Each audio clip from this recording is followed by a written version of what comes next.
సంతకు వెళ్లి సరుకులు తీసుకురండరా అంటే రాజ్యసభకు వెళ్లి రగడ చేసుకొచ్చారా? బాగుందర్రా, చాలా బాగుంది.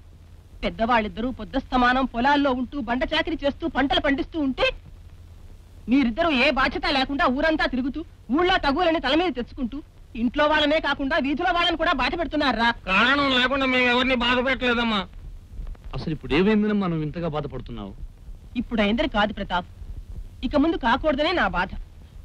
దుర్మార్గుడైన సేనాధిపతితో తలపడ్డాం కావాలని నేనేం తలపడలేదు. వాడే రాక్షసుల్లా ఊరి మీద పడి ఒక కన్నె పిల్లమానాన్ని దోచుకున్నాడు. ఆమె నిండు జీవితాన్ని బలి తీసుకున్నాడు. ఈ అత్యాచారాన్ని మహారాజుకు తెలియపరచడానికి రాజదర్బారుకు వెళ్ళాను. కానీ అక్కడ కూడా న్యాయం జరగలేదు. జరగదు బాబు, జరగదు. మహాసముద్రంలో తాగటానికి గుక్క నీళ్లు దొరుకుతాయా? మహారాజు దగ్గర న్యాయం కూడా అంతే.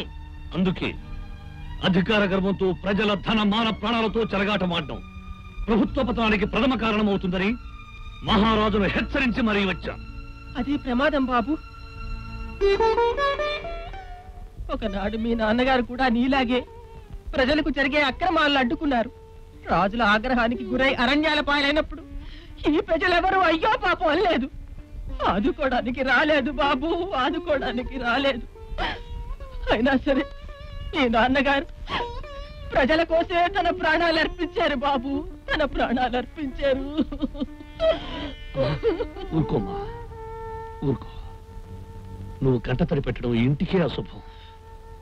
నా కన్న బిడ్డలు నలుగురు నా కళ్ళ ముందే కలకాలం చల్లగా జీవించాలి బాబు. తల్లిగా నేను కోరుకునేది అదే బాబు. చూసారా నాన్నగారు, చూసారా? అమ్మ తన కన్నీళ్లతో నన్ను మార్చాలనుకుంటుంది. కానీ నాలో ప్రవహించేది మీ రక్తమే. ఏ ప్రజల కోసం మీరు వీరమరణాన్ని పొందారు, ఆ ప్రజల కోసమే నేను కత్తి పట్టాను. మీ అడుగుజాడల్లో నడుస్తూ మీ ఆశయాన్ని నెరవేరుస్తాను.